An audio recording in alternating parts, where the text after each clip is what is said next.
avec. C'est notre moment. Dites oui aux actualités dans votre journal TV. Jumina, Tiago, Jumina, Orange, Fraise et Coco, si parfait, Marisa Caraza, Jumina, Mina Metamna. Manolotra ho anao ny vaovao.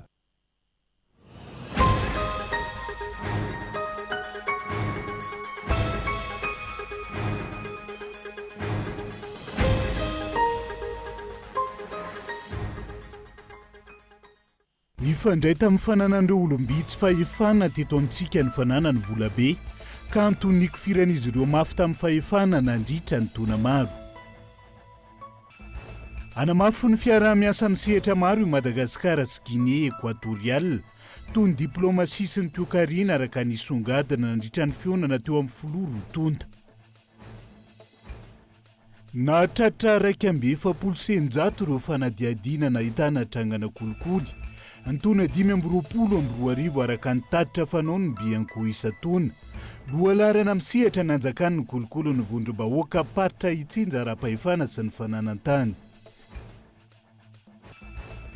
Nampiaiky ny maro ny fitohanany fifamoivoizana teto Antananarivo renivohitra Androany. Vokatry ny fanatanterahana ny asa fanamboarana ny fantsondrano sy ny fanadiovana ao anatin'ny tetikasa PIA2. Anovelany anamafy ny fifandraisany Korea Avaratra sy Belorusia iara-dalana amin'ny Rosia manoloana ny fanasaziana omeny ny tandrefana azy ireo. Ny antsy prian'izay.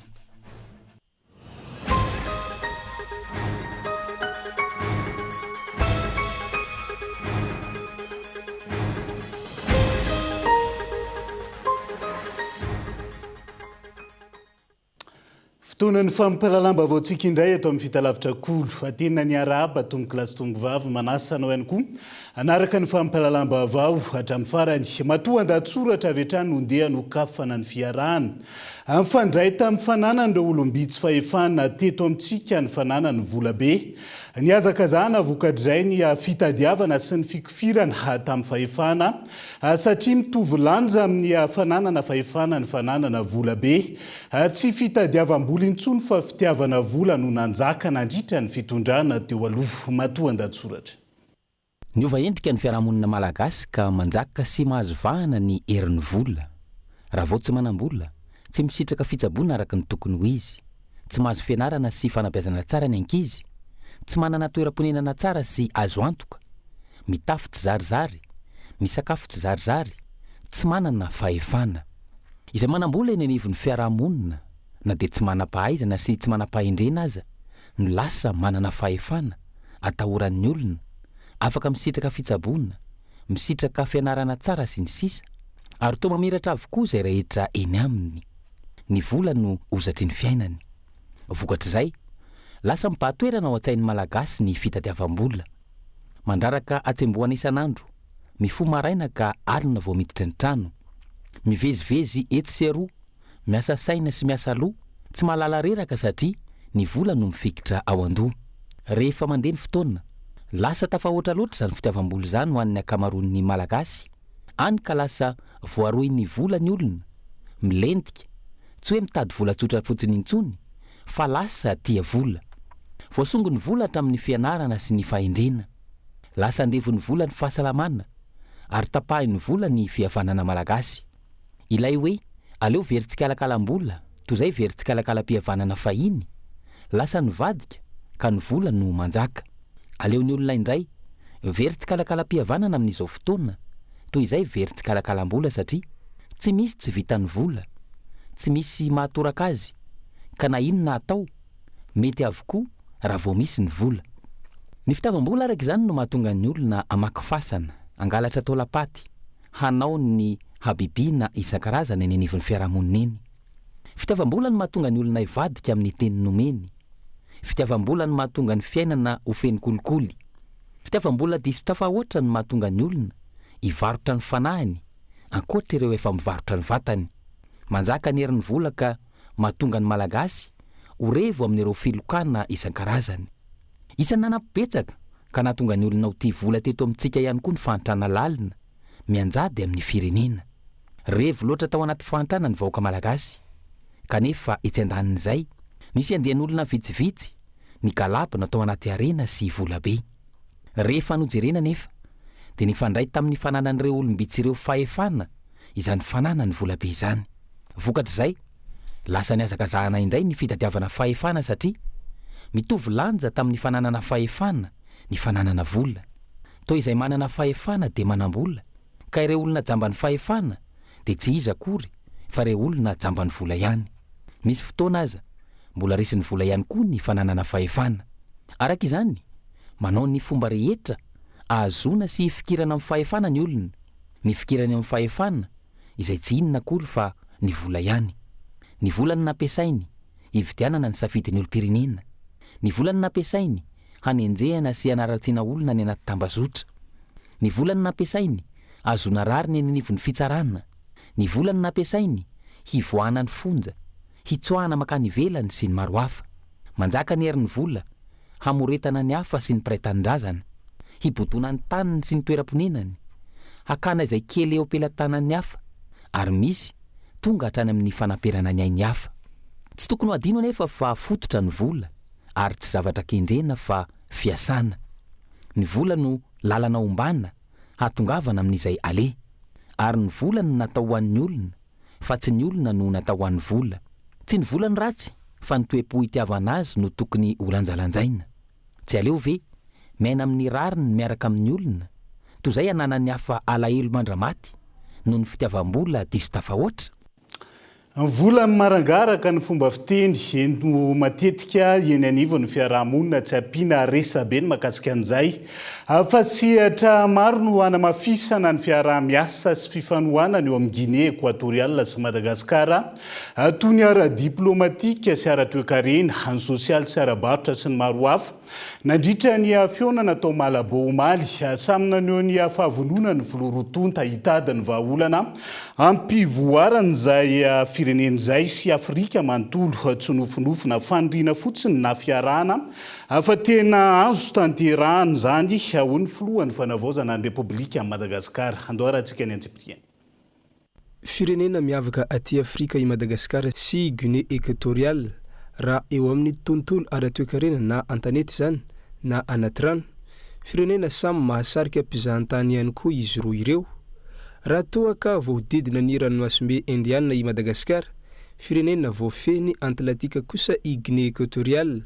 Izany fitoviana izany dia raisina okofehy volamena mampiray atsika sy ampisehoana pirofo amin'ny fahavononana ifanampy sy iara-iasa odi-tombontsony ny vahoaka malagasy sy ny Guinéana ary anandratra ihany koa ny kontinanta Afrika, hoy ny filohan'ny fanavaozan'ny Repoblikan'i Madagasikara, Colonel Randrinirina Mikael, nandritra ny fiaonany tamin'ny filohan'ny Repoblikan'i Guinée Équatoriale tao Malabo renivohitra ara-panjakana ny 20 Martsa 2024. Maniry zahay ny karoka fomba fiasa mivaingana namorana ny varotra, amporisika ny fampiasam-bola tsy miankina, ary vonina metraka ny fepetra isian'ny fiaraha-miasa ara-toe-karena maharitra izay mahasoa ny orinasantsika sy ny vahoakantsika. Eo amin'ny sehatry ny jono dia samy mireharea amin'ny morontsiraka tena mamokatra ny firenentsika rotota, manome fahafahana tena izy ny fiaraha-miasa amin'ny jono na amin'ny fitantanana maharitra ny arenantsika na amin'ny fampandrosoana ny indostria ny fanodinana. Ny fiaraha-miasa eo amin'ny sehatry ny fizahantany amin'ny fampiraisana ny traikefatsika, ny fandahara-potoanantsika sy ny fahaiza-manaontsika amin'ity sehatra ity dia mety hahasoa ny firenena rotota ary hametraka ny Afrika eo amin'ny toerana voalohany indrindra. Farany ny fikasana ny hampifandray ny Atlantika amin'ny ranomasimbe Indiana amin'ny alalan'ny fiaraha-miasa stratéjika eo amin'ny fanjakana rotota dia vina izay tena akaikin'ny foko. Nandritra ity fiaonana ity naneho ny fanohanana sy nandroso sosokevitra mahomby ho fampandrosoana maharitra any Madagasikara ny filoha Guinéana. Ny tenany izay nanasongadina ny mahazava-dehibe ny fiaraha-miasa amin'ny sehatra rehetra. Nambarany ihany koa fa tsy tokony hisy fiantraikany ratsy amin'ny fifandraisana ara-diplomatika manerana ny faritra manodidina ny firenena tsirairay ary miara-miasa amin'ny firenena hafa amin'ny fanatanterahana tetikasa stratéjika sy ara-toe-karena.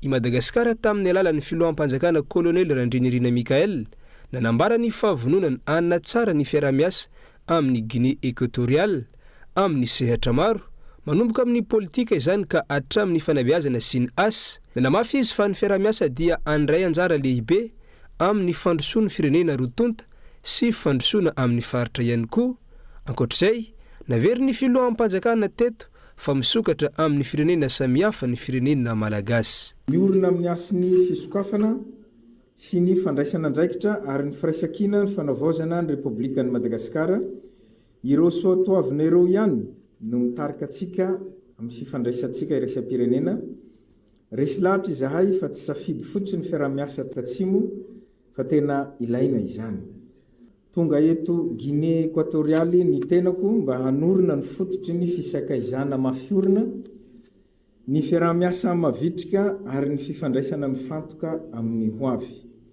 ny fanamby antre ny firenetsika roa ny fampandrosoana ara-toekarena ny fahavitantena ara-tsakafo ny fivoarany angovo ary ny fiarovana an-dranomasina dia goavana saingy tsy ampihembotra atsika ireo fanamby ireo rehefa miatrika azy miaraka isika miaraka amin'ny faharesendahatra fa ny firaisankina afrikanina dia tsy teny filamatra fotsiny fa tena hery ankoatr'izay ny resaka momba ny fanavaozana sy ny politika manandanja ho an'ny firenena malagasy Guinée équatoriale ihany koa izy roa ity fionana ity izay manamarika dingana amin'ny hoavy amin'ny fanatanterahana tetikasa stratégique sy fifanampiana ho amin'ny fampandrosoana sy fanatsarana ny fiainam-bahoaka eo amin'ny firenena rotonta raha ifirenany ho fitadiavam-baolana analana tsikelikely ireo sazy mbola miatra amin'ny Madagasikara eo anivony vondrona afrikanina no antony nanosika ny filohan'ny fanavaozan'ny Repoblika ny Madagasikara manatanteraka izao fitsidihana sy fionana amin'ny filohan'ny pirenena mpikambana eo anivony vondrona afrikanina izao fotoana anazavana ny zavanitranga teto aloha sy ny zavamisy eto Madagasikara amin'izao fotoana ary ihany koa ny fampahafantarana an'ireo firenena mpikambana ao anaty vondrona afrikanina ny tanjon'ny Madagasikara amin'izao fanavaozana izao miresaka an'izay fifanohanana ireo firenena aty amin'ny kontinanta afrikana izay hatranisika manohana ny Macky Sall filohan'ny Senegal teo aloha izay isan'ny kandida ho sekretera jenerali ny firenena mikambana maro anisa amin'ireo firenena atao anatin'ny vondrona afrikana amin'izao fotoana izao io no isan'ny nivoatra nandritra ny fivorian'ny komisiona ny vondrona afrikana izay notanterahana tany Addis Abeba Ethiopia omaly ary ny toy androany tsy ahivany Burundi no nanolotra ity filohan'ny Senegal teo aloha ity ho isan'ny mpifaninana amin'io andraikitra lehibe eo anivon'ny firenena mikambana io ary zao nahazo ny fanohanany maro anisa eo anivon'ny vondrona afrikana izao tanjona tamin'ity fanapahan'ity ny ampiraisan'ny afrikana feo ho fanohanana ny Macky Sall amin'izay mahakandida azy ho sekretera jenerali ny firenena mikambana izay fa endrika valifaty politika no misy eto Rayandra Rajoelina sy ny firongony ihany no enjena sy ampiarana ny lalàna ho ny solombavambahoaka mananjary androany takina ny anokafana fanadiadiana sy tsarany ireo olona voatontonona ho nanodikodimbola sy nanao afera maloto teto nandritra ireo fitondrana ny fandimby sy ny tena tany-tandalàna ary ampahafantarina ny vahoaka ihany koa ny didim-pitsarana sy ny mangarara ao anatin'izay fitantanana ny firenen'izay onona saina nampiakapeo ny kestora fahatelo anivon'ny anteny miram-pirenena androany ary mitaky ny ampiarana ny tena tany tandalàna tany-tandalàna zany dia sy mifidy tavan'olo ary tena tokony irosona amin'izay mankahery ny filoha Mikael ao mba ho sandray andraikitra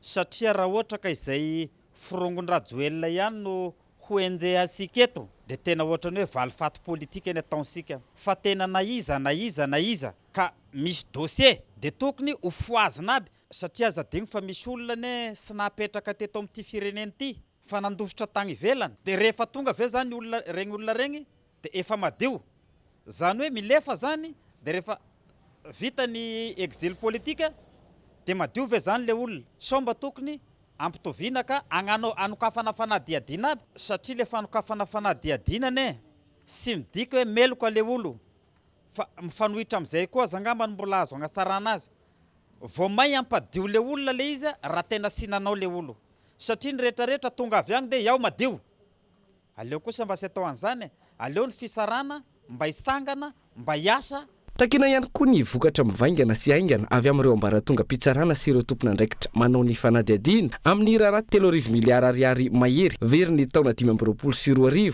navoaka ny fitsarana momba ny kaonty. Aoka zany mba sy izanona amina resaka fanehoana tarehimarika fotsiny le izy fa lasa mivadika favoritisme sy populisme fa aoka tena hoe mba tena ho atao antondraharaha mihitsy mba hiara-iasa ny ministry ny serasera, ny primature, ny ministry ny justice, ny ministry ny vola de mba asina tatitra isam-bolana farafarasina 3811 miliara voadikodiny iny de zao no efa voaverina amin'ny kitapom-bolam-panjakana.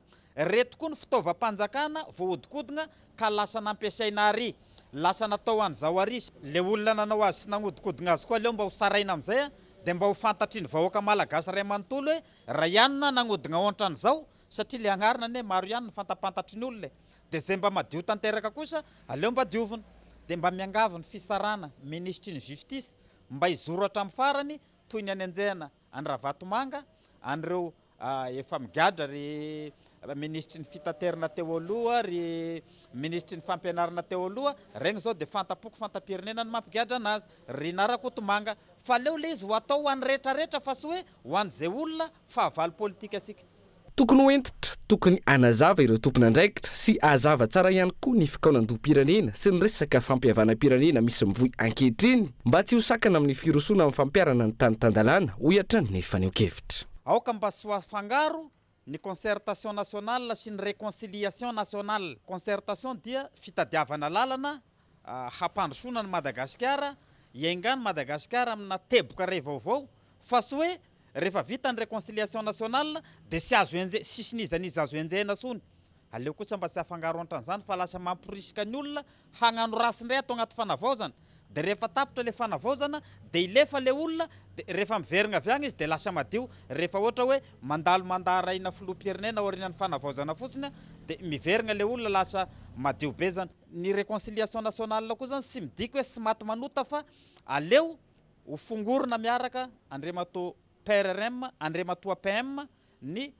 zay nanao rasy rehetra teto ty firenena ty ka nilefa tagny velana anoka fanadiadiana aby. Fanavaozana sy fanovana ny tolomana tena kianja ho fampanjakana ny tany tandalana sy ny ady amin'ny tsy maty manota ka tokony ho voaporofy izany mandritra ny rotonan'ny fanarahana ho hiatra ny kestora fahatelo eo anivony anteny mera amin'ny pirenena. Ao anatin'izay ady amin'ny kolokolo sy ny tsy maty manota teto amin'ny firenena izay hatrany nahatratra 2,700 ireo fanadiadiana nahitana trangana kolokolo ny taona 2022 araka ny tatitra fanaony ny Bianco Isato vondrom-bahoaka paritra Itsinjara-Pahefana sy ny sehatra ny fananantany no nahitana kolokolo be indrindra ho ny tale jeneraly ny Bianco Androany na izany misy hatrany ny ezaka natao sy ny mbola atao dina amin'izay kolikoly eto amin'ny firenena izay Entsora Soarymalala. Nahatratra 2,700 ireo fanadiadiana natao ho trangana kolikoly ho ny tale jeneraly ny birao mahalony tena miady amin'ny kolikolina ny Bianco nandritra ny fanolorana ny tatitry ny asa vita ho an'ny taona 2022. Anisan'izany ny fisian'ny tambazotra famoahana laza adina mialoha nandritra ny adina fifaninanana idirana mpianatra ompitsara sy prakidrara eny amin'ny ENMG izay natao ny volana Desambra 2022. Fantatra nandritra izany ny fisian'ireo tambazotra mpivarotra sy mpamoaka mialoha ny laza adina izay miainga avy any anatin'ny sekoly ihany. Ray tapitry sariary no hamarotana izy ireo ny laza adina isaky ny taranja amin'ireo mpiadina tsirairay tany anaty WhatsApp. Olona misa 9 no natolotra ny fitsarana ny 17 ny volana Martsa 2022 teo anatrehany Pâques noho ny kolikoly. Ny 3 amin'izy ireo nahiditra ponja vonjimaika eny Avaradrano raha toa ka mbola eo ambany fanaraha-maso fitsarana kosa ny 3 ambiny miandry ny fotoam-pitsarana. Misy fanatsarana tsy maintsy atao eo amin'ny tisiatra ity raha tsy laza fa tsy ny fanajana ny fitsipika amin'ny feny concours administratif mba ao anatin'ny mangarahara tanteraka.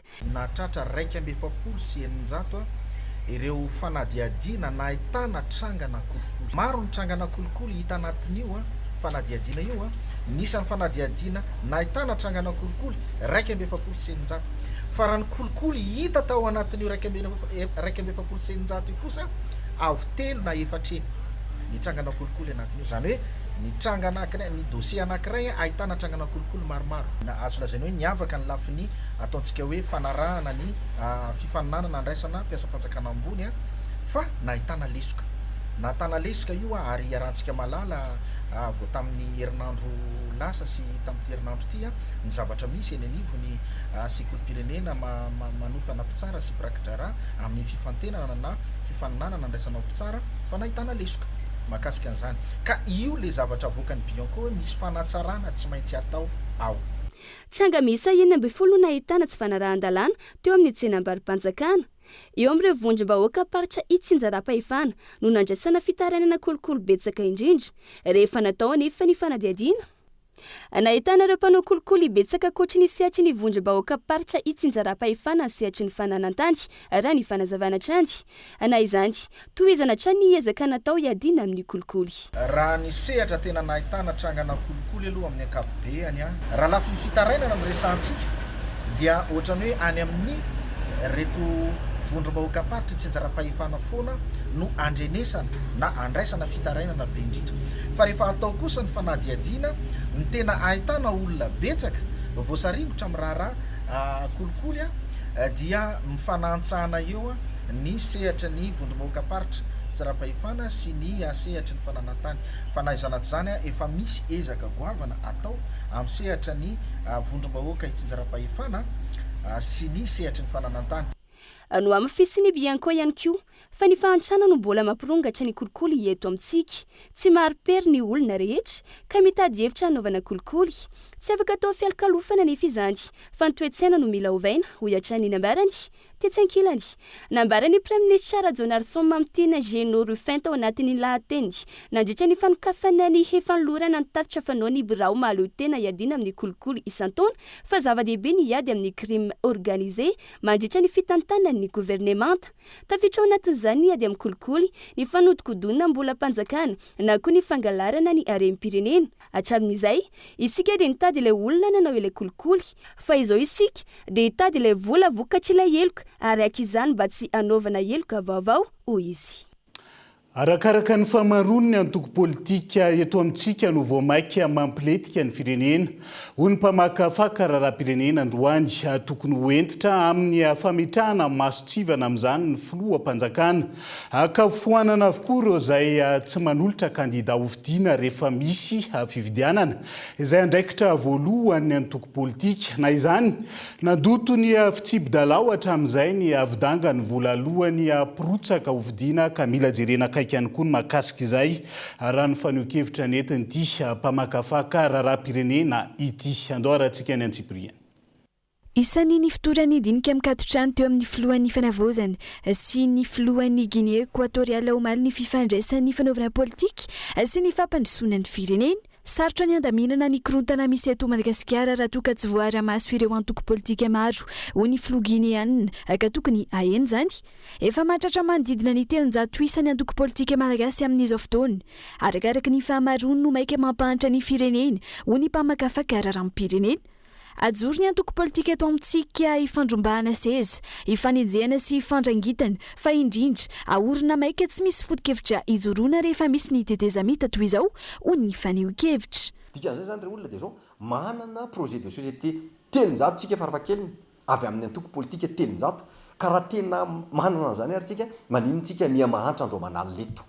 Dikan'izany dia tsotra tsy antoko politika manana projet de société ary vonina irotsaka hofidiana manazava ny heviny amin'ny olona manabe ny mpikambana ho amin'ny antoko misy eto Madagasikara fa antoko politika mitsangana mba haka seza hiady seza ary manakorotana ny fitondrana izay mifandimby misy mba hisin'ny korotana ahafahana mampisy transition indray tetezamita dia ao anatin'ny tetezamita no mba voatendry ka anodikodinana ny volam-panjakana na ametrahana ny namana ketrano an-trano fotsiny. Fa zany antoko politika zany dia tsy miatehatra amina tetezamita fa miatehatra amin'ny fifidianana fanazavana ny hevitra amin'ny vahoaka ary ny vahoaka no misafidy hoe mety aminay zany eritreritra reto antoko reto zany hitondrana ny fiarahamonina hitondrana ny tany mety sy ny fanjakana misy eto Madagasikara. Anamafisana ny fanavozana mila mametraka masotsivana mikasika ny fananganana antoko politika ny filoham-panjakana.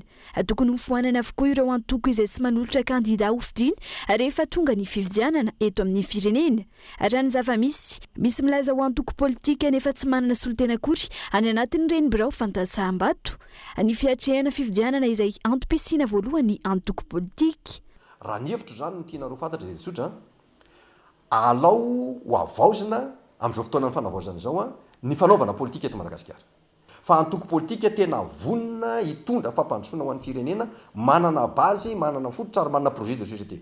Ka izay antoko politika rehetra rehefa tonga ny fifidianana ka tsy manolotra olona ho fidiana dia tokony tonga dia antoko politika foanana avokoa zany satria lay antom-pisiny mihitsy no tsy aotsony fa ny antom-pisiny politika voalohany, antoko politika voalohany dia fiatrehana fifidianana azahoana fahefana ahafahana mampiatra lay projet de société izay matimatesana sy izay ny fidianany vahoaka anao dia izay no ataonao. Ka amin'izao fotoana izao ny sosokevitro alao ahena le antoko politika ary alao azava sy angarahara ny fitsipy-dalao amin'ny fanaovana politika. Tsy vao ela no nisy fokoanandona ataon'ny mpanao politika saingy tsy mikasika ny fanatsarana ny pratika politika no nivohitra tamin'izany.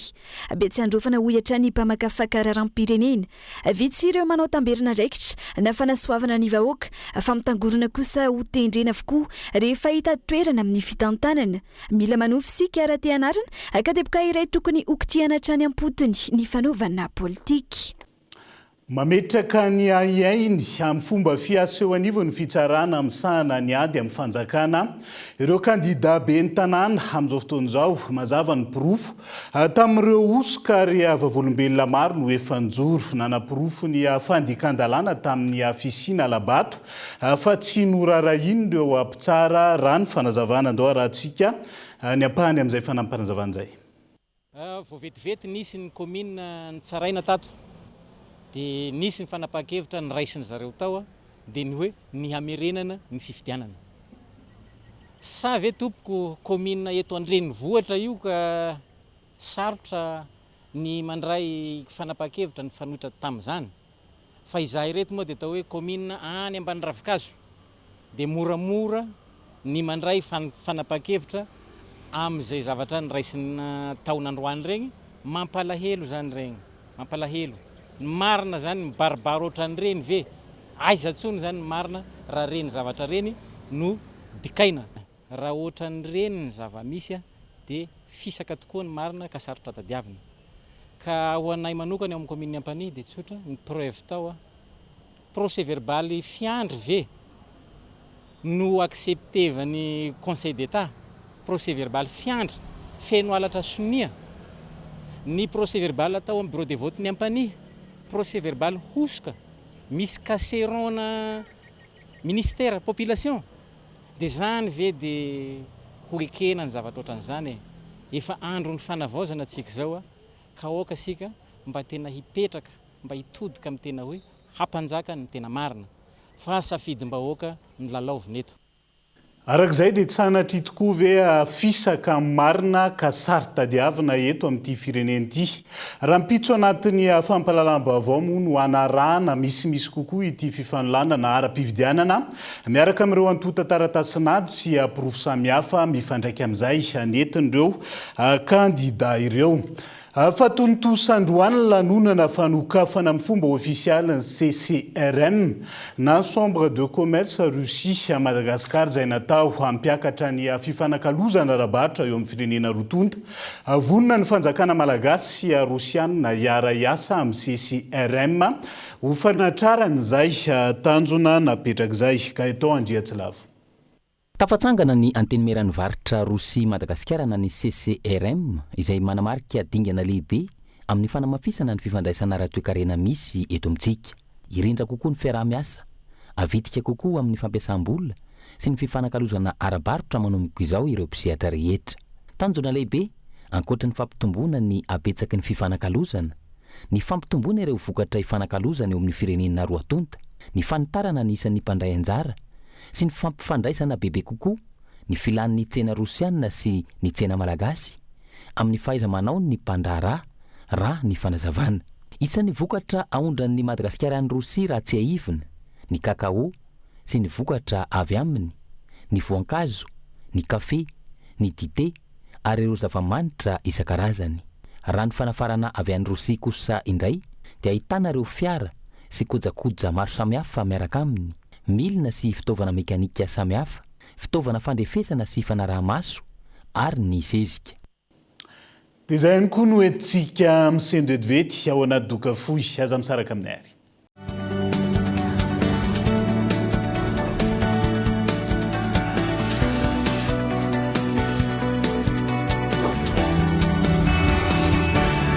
Pâques arrive en folie au centre commercial à Courby. Du 27 mars au 5 avril, profitez de la sélection Pâques à petit prix, jusqu'à 60% de remise sur vos articles préférés. Efa full taona mahery zany sy ny vovo-tsavony extra propre manatsara traniny kalitao an'izy ary zany mahatonga anazy mbola mitana laharana voalohany raha mbola eto Madagasikara. Mora malio ty lamba lafa mampiasa extra propre, tsy mandany fotoa ela, tena afapo aloha zaho. Za aloha tena efa ela ny afapo satria izy ny vovo-tsavony mandehitra indrindra raha mbola eto Madagasikara. Menakely tegna tiavako extra propre, izy managna hanitra maro be, surtout parfum floral. Tiako tianao fo ma chérie, fa extra propre zao vovo-tsavony tegna ankafizin'ny malagasy jiaby. Extra propre rô tsara afa ihany extra propre sady ny vidiny 300 ariary foana. Marina be mihitsy zany a, rehefa hoe vovo-tsavony zany de fa hoe extra propre tompiny fahadiovagna.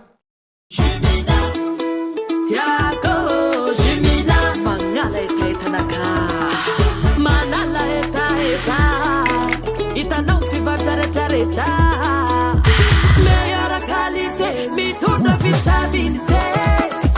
Jumina ny goût tegna naturel tsy piraty fa tegna réel. Parfum orange, fraise et coco sy parfum maro isan-karazany. Jumina avy agny Europe amle tegna top. Mina mety aminà. Mila hevitra vaovao ampandrosoana ny asa koa. Ampiakaro amin'izay le level miaraka amin'ny asa sy ny tolotra mijinjo. Vidio amin'izay le smartphone zay teo ilainao, afaka alohanao tsikelikely araka ny fahefanao, manomboka 1200 ariary mandritry ny 4 na 12 volana sady tolorana ankatohatra amin'ny 7,3 giga ianao isam-bolana. Mijinjo tonga vahaingana any amin'ny App Store.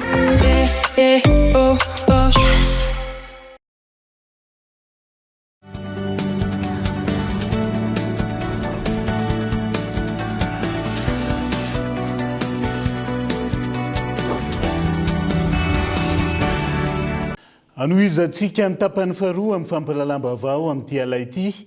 Nampiaiky ny maro ny fitohanany fifamoivoizana teto Antananarivo renivohitra Androany. Vokatry ny fanatanterahana ny asa fanamboarana, ny fantsondrano sy ny fanadiovana ao anatin'ny tetikasa PIA2. Very fotoana ary tsy manan-tsafidy alana amin'ny fitohanany fifamoivoizana ny akamaroany ireo mpamily sy mpampiasa ny lalana tamin'ity Androany ity. Andao rahantsika ny fanadidina. Velotaraina ireo mpamily sy ny mpampiasa ny lalana samihafa tao anatin'ny fitohanany fifamoivoizana teto an-drenivohitra Androany, indrindra ny teny amin'ny faritra Nosy sy ny Mahamasina. Maro tamin'ireo mpampiasa lalana ny tsy maintsy niaritra ka very fotoana. Fitohanana izay niteraka olana sy resabe tamin'ny mpamily tsy maintsy nandalo tamin'ny faritra eny. Toro maromaro mihitsy very amin'ilay embouteillage fotoana zany very satria ilay embouteillage tena mafy. Za zao nanatitra olona tao be oririka io iverina te-ape filoha tena ora maromaro zay lany zay nefa tsy maintsy miverina. Mihoatra ny ora iray ny fotoana lany sy very nandritra ny fandalovan'ireo fiara teny Anosy sy ny manodidina izay isan'ireo be mpampiasa indrindra raha ny lalana eto an-drenivohitra. Tsy afaka niodina lalakafa indrindra fa ho an'ireo mpamily taxi sy taxi be izay tsy manan-tsafidy. Noho ny amaroan'ireo mpampiasa ny lalana nandritra ny tontolo andro, nilaza izy ireo fa tokony hijery fotoana hafa na amin'ny andro alina no anatanterahana ny asa. Avery Ambohimanarina dia nakadiny taraiky be adiny ray izy ohatra eto raha tokony ho izy tokony mba amin'ny alina fa be da be le famezivezena amin'ny atoandro.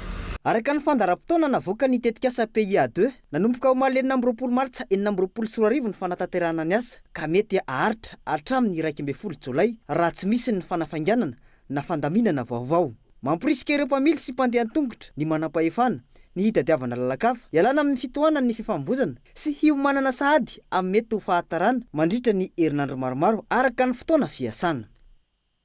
Manambahiny indray ny sampana fampalalam-baovao amin'ity ality dia tsy iza fandriamatoa Lemene Alexandra izy no président ny association Dola Beach ny Vatomandry manomana ny festival fanao isa-taona nareo izay miditra ny amdiany fa 7-20 amin'izao fotoan'izao mialoha ny idirantsika ao anatin'ny votoatin'ny resadresaka.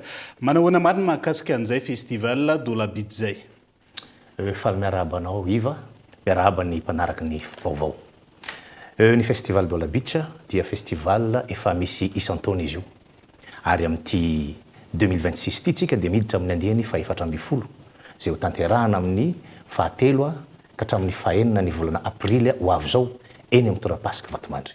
Inona ny tena isany ampiavaka an'ity andihany fa 7-20 ity oharina tamin'ireo andihany 3-20 teo aloha moa zany? Maromaro ny zavatra ho hita mandritra ny efatrandro efatralina. Misy ny beach soccer lasivavy, misy ny rugby beach, ny élection Miss et Mister Dola Beach 14e édition, misy ny concours de vakodrazana, ny basesa ary ny stand sy ny vente exposition. Misy ihany koa ny spectacle miaraka amin'ny Likokininika, Dadilovia, Johnny Toa, Lemafalia sy ireo artista maro isan-karazany. Eo ihany koa ny animation eny amin'ny plage. Ary ny mampiavaka amin'ity dia voizina ary asandratra ny kolotsaina Betsimisaraka. Dia ny basesa zany sy ny vakodrazana izay anisany kolotsaina efa commence ho very tsy hita popoka ary anisany anandratra an'izany tsika amelonaina an'izany kolotsaina Betsimisaraka zany. Manahoana ny fandraisana anjara amin'ireo karazana lalao samihafa miresaka ianao an'ity karazana lutte traditionnelle ity toy ihany koa ny karazana filatroana samihafa izay entanina sahady ny andriambavilanitra sy ny lehilahy samihafa moa zany ao anatin'izay andray anjara. Manahoana ny mahakasika an'izay? Tsy voafetra mihitsy ny any Dola Beach hatramin'izay fa malalaka ho an'ny daholobe na ny resaka beach soccer io na ny resaka élection Miss et Mister, ny carnaval misy avy aty Antananarivo. Tonga mamonjy ny carnaval satria ny carnaval dia tsaraina misy enveloppe mivonto izay anisany amoara azo amin'io miaraka amin'ny trophée. Dia ny carnaval déguisé sy carnaval d'insigne zay ny hafa. Dia misy ny carnaval culturel izay ahitanao tena filatrona sady fandia neti-paharazana zay ma carnaval culturel azy. Aiza ho aiza zany ataontsika hoe fanomanana amin'izao fotoan'izao ny fanadiovana ny torapasika Vatomandry izay ny rahantsika mahafantatra ihany ny lazany hatramin'izay sy ny fanentanana sahady ny rehetra ho avy mandritra ny festival. Efa mipetrapetraka ny rehetrarehetra raha fotsy be verolohanytsika miandry izay gadonany. Efa madio ampanadiovana mihitsy amin'izao andalam-panadiovana ny torapasika Vatomandry ary miezaka foana tsika mikajy an'izany fahadiovana satria izay ny loharanom-pahasalamana. Eo ihany koa manentana antsika rehetrarehetra ho tonga Vatomandry satria isaky ny festival Dola Beach dia azo sokajiana hoe ambohi-pionany ny tanora manerana ny nosy. Eo ihany koa raha ny zanaka pelezana avy any ivelany alohan'izany andeha teo namana iva PDB ny avy any Maurice, ny avy any La Réunion, ny avy any Seychelles miantso anah hoe ho avy zay président. Aza matahotra fa ho avy zay président. Mavelom-bolo ny zavatra ohatr'izany dikan'izay any Vatomandry ny ambohi-pionantsika tanora eto Madagasikara mandritra ny festival Dola Beach ny 3, 4, 5, 6 avril ho avy izao. Akasitrahany ianao Lemene Alexandre président ny association Dola Beach tao anatin'izay fanazavana an'iny festival Dola Beach ho tanterahana any Vatomandry.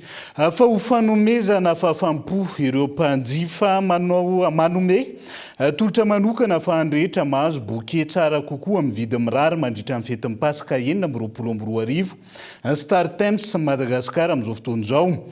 Ho an'ny mpankafy tele no vela manokana afaka mankafy sy mianoka anatina chaîne mihoatra ny 10 amin'ny teny frantsay, anglisy ary teny sinoa izy ireo anatin'izao tolo izao ny tompon'andraikitra. raha toka chaîne misa 13 ho an'ny ankizy chaîne sonody rama ho an'ireo mpankafy série sy ny film aziatika nomena tombo manokana ny mpanjifa malagasy amin'izao vanim-potoana ny fialan-tsasatra sy pasika izao ka misy chaîne roa Gasy Star sy ny Up TV natokana ho azy ireo. Andao rahantsika ny fanampanazavana mikasika izay.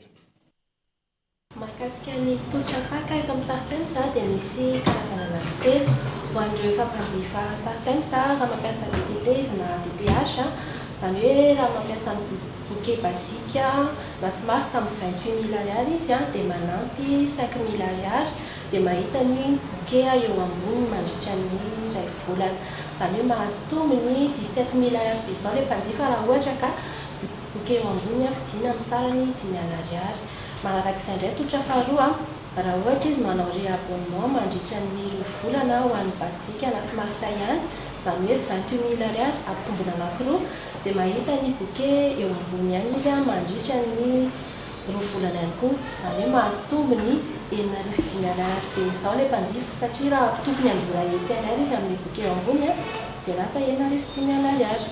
Ary totra fahatelo raha ohatra izy efa bouquet classique na super io zany ny bouquet farany ambony eto amin'ny StarTimes ka manao réabonnement izy mandritra ny 2 volana dia mahazo folonatra fanampiny maimaimpoana izany hoe mety mahazo hatramin'ny 7,100 ariary tombony be izao ilay mpanjifa.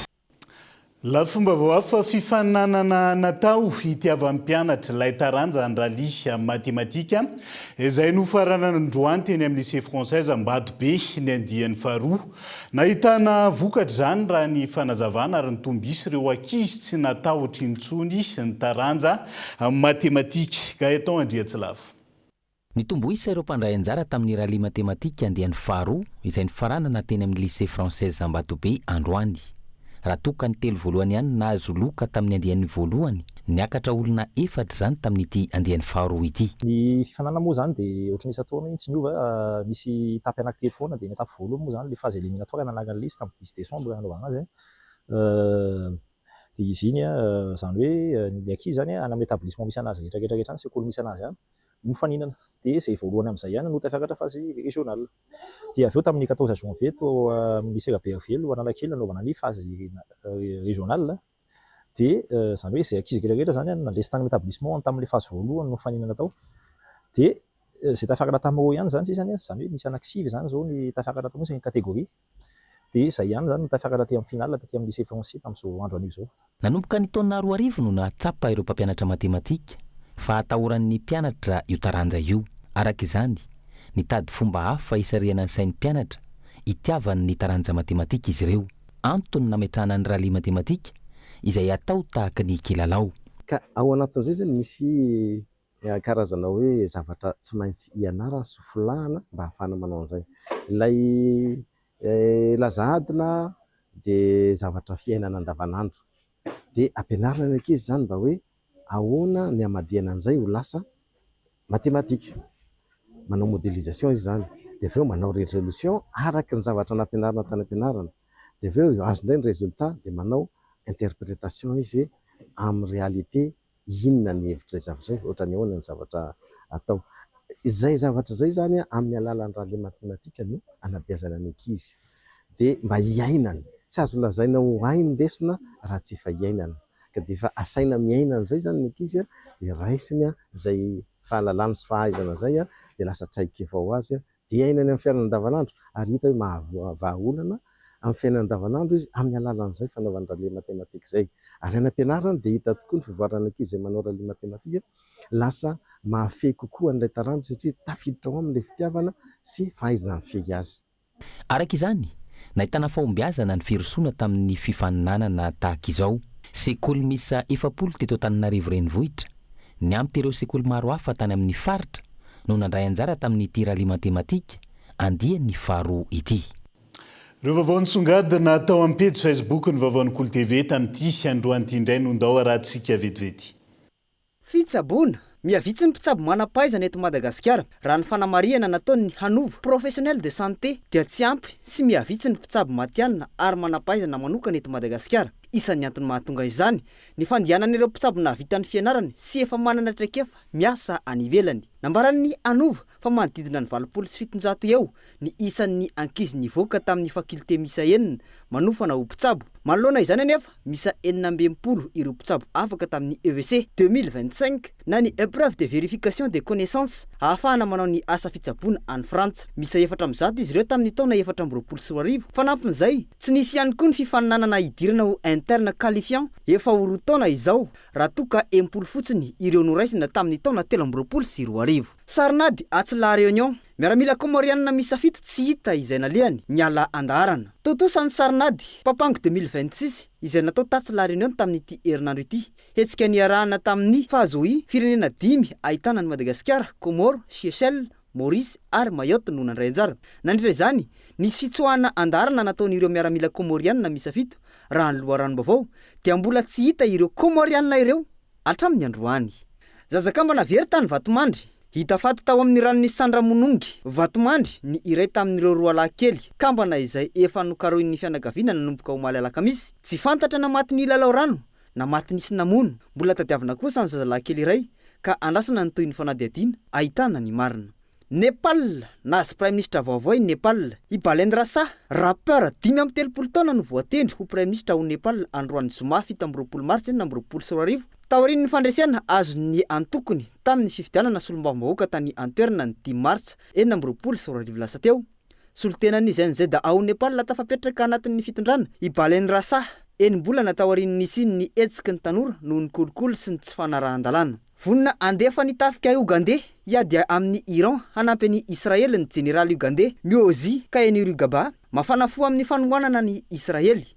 nilaza tao anatin'ny tambazotra X ity général ity lehibe ny tafika Ugandais no sady zanaky ny filoha amperinasa Ugandais Yoweri Museveni fa afaka manampy any Israely amin'ny ady ao Iran izy ireo nambarany fa brigady iray avy amin'ny UPDF na ny tafika nasionaly ny Uganda ihany dia efa ampy idirana ao Teheran hanampy ny Israely miandrandra ny tsara ny ady ao Moyen-Orient moa ny tenany ndray mbava mikasika ny maresaka iraisam-pirenena anamafy ny fifandraisany Korea Avaratra sy Belorusia ara-dalana amin'ny Rosia manoloana ny fanasaziana omen'ny tandrefa anazy ireo amin'izao fotoana izao io no isan'ny songadina nandritra ny fionana teo amin'ny filoha Belorosiana tamin'ny filoha Koreana tavaratra nandritra ny fitsidiana nataon'ny filoha Belorosiana tany Korea Avaratra ho malitsy androany fifanarahanam-piara-miasa maro ihany koa no nanaovany rotonta sonito ny asehatra ny fambolena fifandraisana ara-diplomatika sy ara-toekarena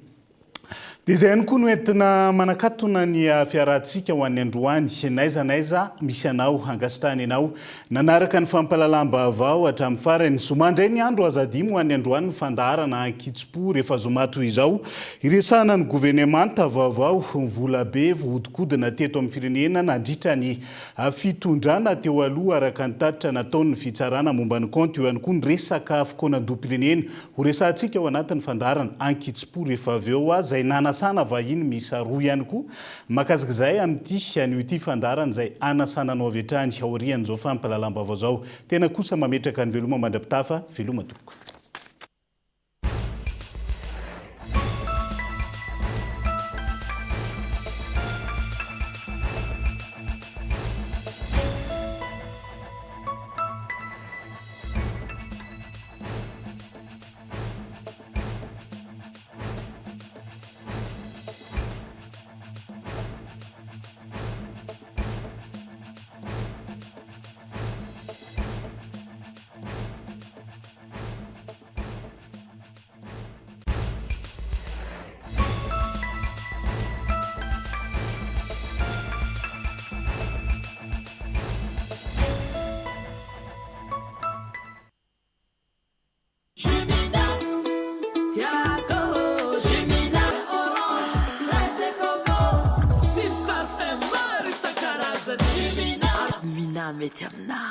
Nanolotra ho anao teo ny vaovao avec Yes, c'est notre moment. Dites oui aux actualités dans votre journal TV.